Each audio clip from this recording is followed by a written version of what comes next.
First, I am not speaking here as an expert, but as a representative of the Rohingya people. And I'd just like to mention that these Rohingya people, they have long been subjected to persecution. What type of persecution? That is ethnic, religious, and political persecution. And this is a man-made tragedy deeply entrenched in the government's policies of de-Muslimization, exclusion, intolerance, and extermination. The aim is to rid Arakan of the Muslim population. And we have discussed about how the violation is going, human rights violation is perpetrated against the Rohingya people. In a nutshell, I don't want to take time on this. I can say that all types of violation is perpetrated against the Rohingya people. Everything of freedoms is,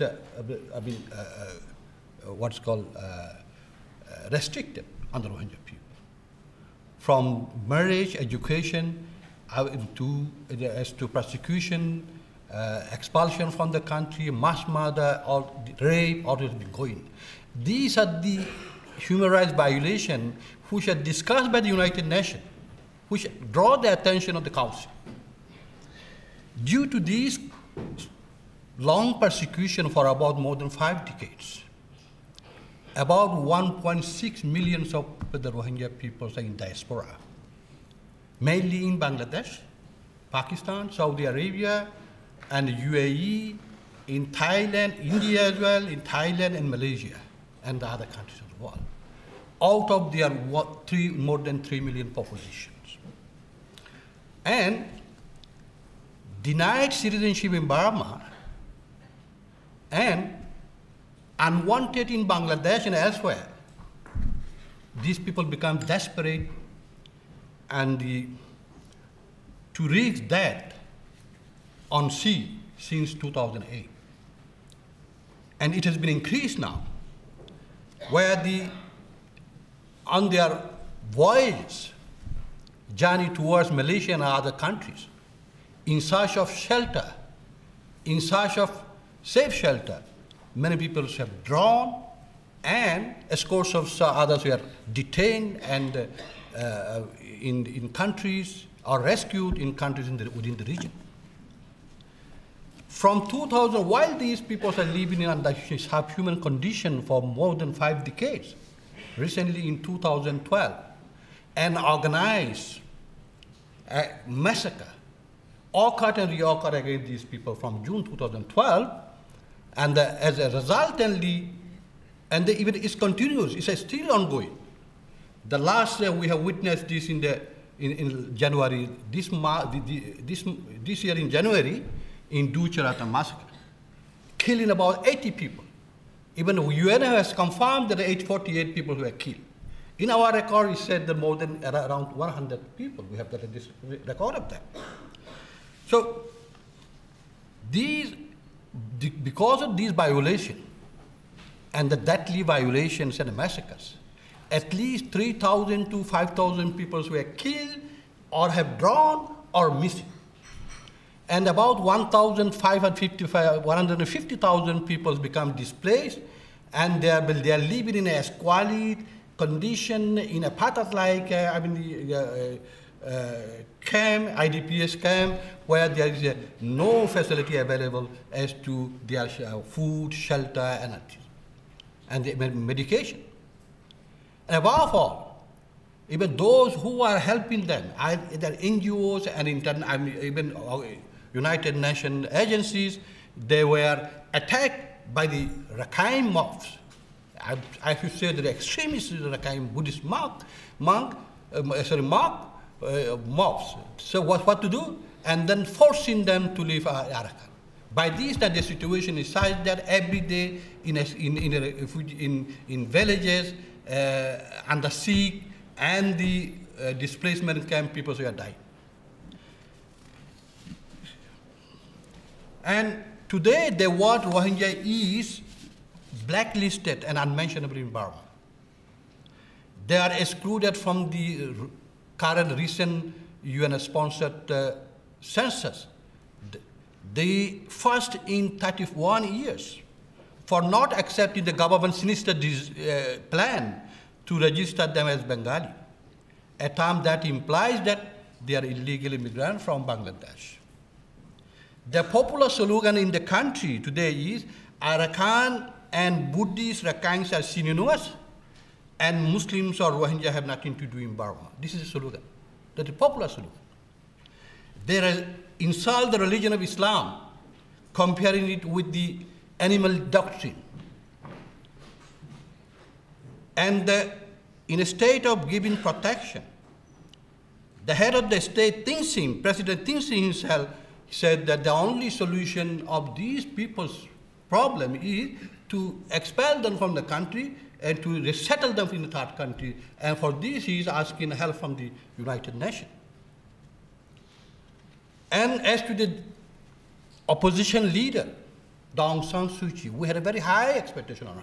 We supported her. But it is surprising. She is uncharacteristically silent when, in the case of the Rohingya, while this violence is going on. She said she wants to remain neutral. How a man can be, and a popular leader can be neutral in a situation of injustice? This is the thing.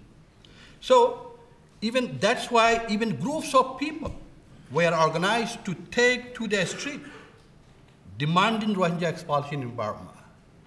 That is why the U.S. current ambassador to Burma, this is Derek Mitchell, he rightly said, Rohingya are oppressed by everyone in the country. This is the situation.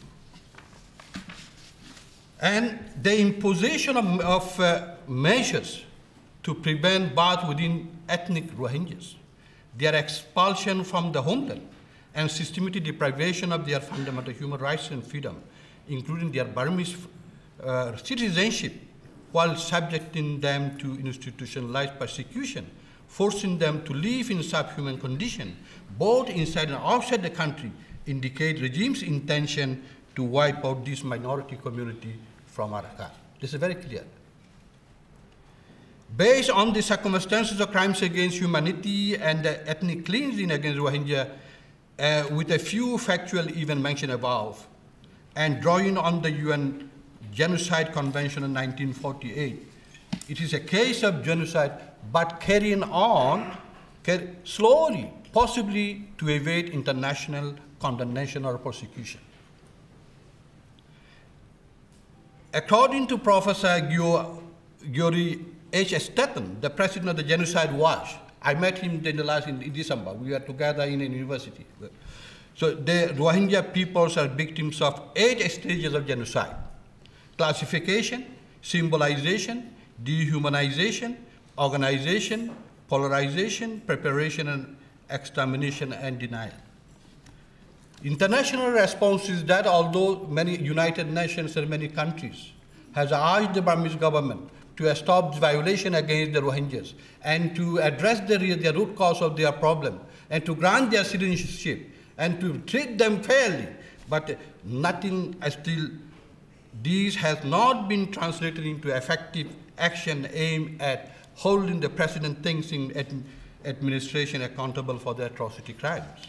In the contrary, several countries have lifted or suspended, sanctioned, and canceled bilateral debt, and Thein Sein, in defiance of the international opinion, is remained stubbornly in its position to exterminate the Rohingya people to the last man. So this is round the clock. Who is under the circumstances, who is to protect these people? As to protection. Where these round the clock, these people are in danger of murder, rape, destruction, and other human aid. They are left with no option. The only thing, either escape or face physical destruction. There are several independent investigations that confirm here also, that confirm that crimes against humanity and ethnic cleansing have been committed and has been still ongoing against the Rohingya by the government in Burma, along with all other racist elements ranging from local to state premier, from state party members, from police officer to high commissioner, from local civilian to celebrity, from the opposition to the current government, including the president. Thus, these international crimes have been carried out with full impunity, with the knowledge of the government, and violations have not been fully or impartially investigated, and none of the perpetrators have been brought to justice. The Singh government has full responsibility to ensure security and rule of law, but it is unwilling to protect the Rohingya people. The central and Arakan state administration are guilty of practicing an apartheid policy and committing crimes against humanity, ethnic cleansing and genocide of Rohingya. It has been observed that all sorts of diplomatic avenues have been used and exhausted over the last 2 years. In the case of Rohingya, that's a fact. And Rohingyas continue to face an existential threat. Very soon the whole community will be exterminated if the international community is not acting swiftly to intervene in Arakan to protect the defenseless and dying alive Rohingya people on ground of course, humanitarianism, on the principle of responsibility to protect, in the absence of domestic or national protection.